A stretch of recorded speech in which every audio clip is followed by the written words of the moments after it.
Hello दोस्तों, चलिए समझते हैं केमिस्ट्री क्लास 12 चैप्टर 2। चैप्टर का नाम है सॉल्यूशन यानी विलयन। ठीक है, देखिए बाबू, इस चैप्टर में हम आज आपको पढ़ाएंगे नॉर्मलता यानी नॉर्मेलिटी के बारे में आपको पढ़ाएंगे कि नॉर्मलता क्या होता है। ठीक है, तो देखिए सबसे पहले इसके बारे में यानी इसके परिभाषा के बारे में समझते हैं कि इसका परिभाषा क्या होता है। ठीक है, तो देखिए परिभाषा क्या होता है कि किसी निश्चित ताप पर विलयन के 1 लीटर में घुलित विलेय के ग्राम तुल्यांकों की संख्या को उसी ताप पर विलयन की नॉर्मलता कहते हैं। ठीक है, इसे n से निरूपित करते हैं यानी कैपिटल N से इसे प्रदर्शित करते हैं। ठीक है, देखिए नॉर्मलता विलयन के सांद्रण को ग्राम तुल्यांक प्रति लीटर, इसे लिखते हैं ग्राम इक्विवेलेंट प्रति लीटर में क्या करते हैं, व्यक्त करते हैं। ठीक है, यानी इसे लिखा जाता है ग्राम यानी GEQ प्रति लीटर। ठीक है, यानी ग्राम इक्विवेलेंट प्रति लीटर में क्या कर देते हैं, व्यक्त करते हैं। ठीक है, तो देखिए बाबू, सबसे पहले आप एक शब्द इसमें आया है कि विलेय के ग्राम तुल्यांकों की संख्या। ठीक है, विलेय के ग्राम तुल्यांकों की संख्या को हम लोग क्या कहते हैं, नॉर्मलता कहते हैं। तो देखिए सबसे पहले आप समझिए कि ग्राम तुल्यांकों की संख्या क्या होती है। ठीक है, यानी विलेय के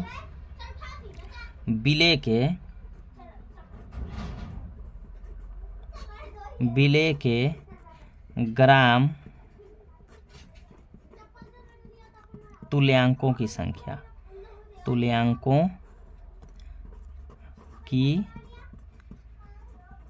संख्या। ठीक है, पहले ये समझिए कि विलेय के ग्राम तुल्यांकों की संख्या क्या होता है। ठीक है, तो देखिए विलेय के ग्राम तुल्यांकों की संख्या बराबर होता है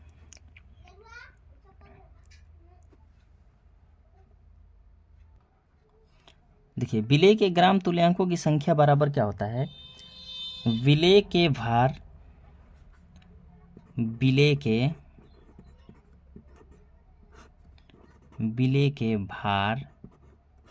ठीक बटे में क्या होता है, तुल्यांकी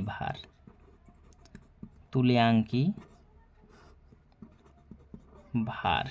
ठीक है, विलेय के भार यानी विलेय का भार क्या रहेगा, वेट। ठीक है,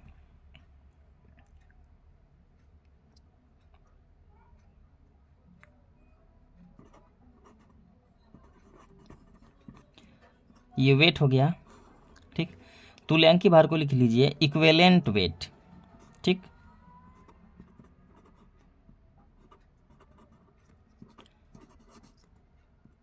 इक्विवेलेंट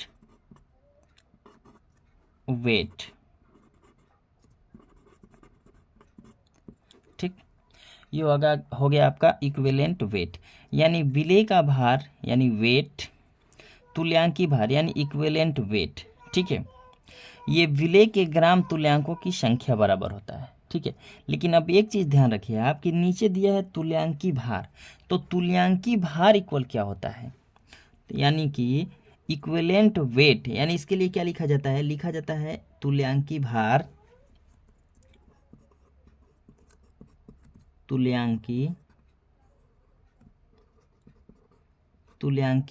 यानी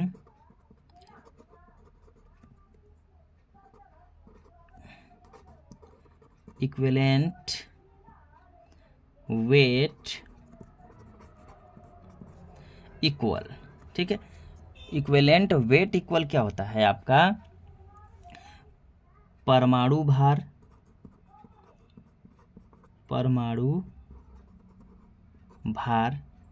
या इसको कहते हैं अणु भार भी आप कह सकते हैं, अणु भार। ठीक है, और बटे में क्या होता है, n होता है। ठीक है, बटे में क्या हो जाता है, n होता है। ठीक, जहाँ n क्या है, ठीक, आप n समझिए कि जहाँ n क्या है। ठीक है, जहाँ n इक्वल क्या है, तो n क्या है, तो n जो है संयोजकता भी है, संयोजकता यानी वायलेंसी भी है। ठीक है, या फिर क्या है, क्षारकता भी है, क्षारकता। ठीक है, और क्या है, अम्लता भी है और आवेश भी है। ठीक, आवेश भी है। यानी कि तुल्यांकी भार अगर आपको निकालना है, इक्विवेलेंट वेट आपको निकालना है, तो क्या करेंगे आप, परमाणु भार यानी विलेय के परमाणु भार में क्या कर देंगे, संयोजकता या क्षारकता या अम्लता या आवेश से क्या करेंगे, आप भाग दे देंगे, तब जा कर के निकलेगा तुल्यांकी भार। तो एक चीज़ आप ध्यान रखिएगा हमेशा कि वो ये तुल्यांकी भार तभी निकलता है उस पदार्थों का, यानी कि जो पदार्थ दिया रहेगा, जैसे मान लीजिए कि पदार्थ दिया है, यानी पदार्थों में मान लीजिए कोई अम्ल है या क्षार है, ठीक है, तो किसी भी अम्ल की क्या निकाली जाती है, क्षारकता, और किसी भी क्षार की क्या निकाली जाती है, अम्लता, ठीक है। अगर परमाणु है तो परमाणु जो है कितना इलेक्ट्रॉन दान कर रहा है, कितना इलेक्ट्रॉन ग्रहण कर रहा है, उसके अनुसार उसके ऊपर आवेश आ जाते हैं, ठीक है। तो प्लस आवेश रहेगा तो प्लस लिखेंगे, जितना आवेशों की संख्या रहेगी यहाँ पे आवेशों की संख्या रखेंगे आप, ठीक है। या फिर किसी भी तत्व के क्या निकाली जाती है, बाह्यतम कोश से उसकी वैलेंसी यानी संयोजकता निकाली जाती है, तो यहाँ पे आप क्या रख देंगे, संयोजकता रखेंगे, ठीक है।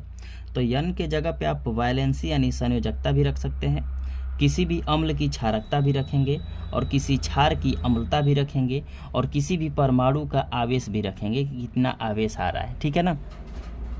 ये आपके क्वेश्चन के अनुसार क्या हो जाती है, क्वेश्चन के अनुसार ना ये तुल्यांकी भार निकाली जाती है, ठीक है। तो इतना समझ गए, ठीक। अब समझते हैं नॉर्मलता के बारे में। देखो बहु, अब समझते हैं नॉर्मलता के बारे में कि नॉर्मलता क्या होता है, ठीक है। तो देखिए नॉर्मलता क्या होता है, नॉर्मलता, ठीक है, नॉर्मलता को इंग्लिश में नॉर्मेलिटी कहते हैं।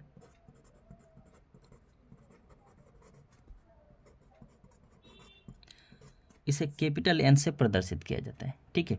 तो देखिए नॉर्मलता इक्वल होता क्या चीज़ है, ठीक। नॉर्मलता इक्वल होता क्या चीज़ है कि विलेय के ग्राम तुल्यांकों की संख्या, विलेय के ग्राम तुल्यांकों की, विलेय के ग्राम तुल्यांकों की संख्या वटे में क्या होता है, विलयन का आयतन, विलयन का आयतन, ठीक है। देखिए नॉर्मलता इक्वल क्या होता है कि विलेय के ग्राम तुल्यांकों की संख्या बटे में विलयन का आयतन, विलयन का आयतन किस में रहेगा, तो लीटर में रहेगा, लीटर में, ठीक है, ये लीटर में रहेगा आपका। देखिए हम आपको बता दिए हैं कि विलेय के ग्राम तुल्यांकों की संख्या यानी कैसे निकाली जाती है, ठीक है। जब विलेय के भार में आप क्या कर देंगे, तुल्यांकी भार से जब आप भाग कर देंगे तो निकल करके आ जाएगा विलेय के ग्राम तुल्यांकों की संख्या निकल करके आ जाएगी, ठीक है। जैसे आपको कभी भी निकालना है विलेय के ग्राम तुल्यांकों की संख्या, ठीक है, यानी विलेय के ग्राम तुल्यांकों की संख्या आपको निकाल देना है, तुल्यांकों की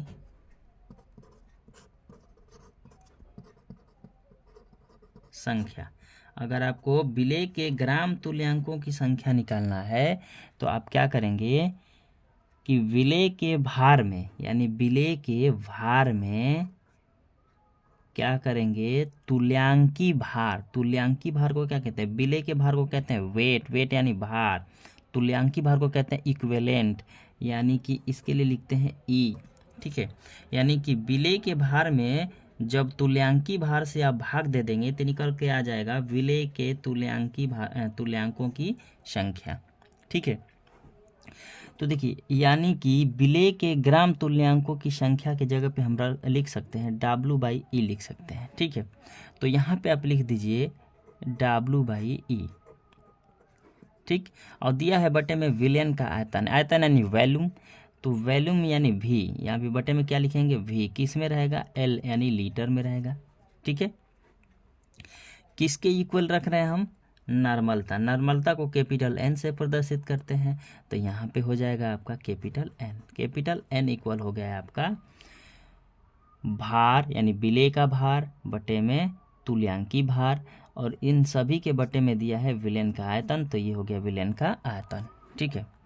देखिए अब कभी भी अगर आपको मान लीजिए कि आयतन जो है लीटर में दिया है, अगर इसको मिलीलीटर में चेंज करना है, यानी कि इसको मिलीलीटर में चेंज करना है तो आयतन में कितना से भाग कर देंगे, 1000 से जब आप भाग करेंगे तो ये चेंज हो जाएगा मिली लीटर में। तो अब इसे चेंज कर दीजिए, तो यानी कि W बाई क्या हो जाएगा, E हो जाएगा, और बटे में हो जाएगा V बाई कितना, 1000 हो जाएगा। ठीक है, ये चेंज हो जाएगा किस में, तो ml में चेंज हो जाएगा। तो यहाँ पे n इक्वल हो गया। ठीक है, इसका गुणा इसमें कर दीजिए, इसका गुणा इसमें कर दीजिए। जब गुणा करेंगे तो n इक्वल क्या हो जाएगा आपका, W इंटू 1000 हो जाएगा, और बटे में कितना हो जाएगा आपका, E इंटू क्या हो जाएगा, V हो जाएगा। V किस में आ जाएगा, तो ml में आ जाएगा। ठीक है, तो ये आपका फार्मूला निकल कर आ गया नॉर्मलता का। ठीक है, ये नॉर्मलता का क्या हो गया, आपका फार्मूला हो गया, यानी सूत्र हो गया। ठीक है, अब देखिए अब इसमें क्या क्या है, यानी कि जहाँ कैपिटल N क्या है, कैपिटल N क्या है, तो नॉर्मलता है। कैपिटल N क्या है, नॉर्मलता है। नॉर्मलता को किस में व्यक्त करेंगे, तो ग्राम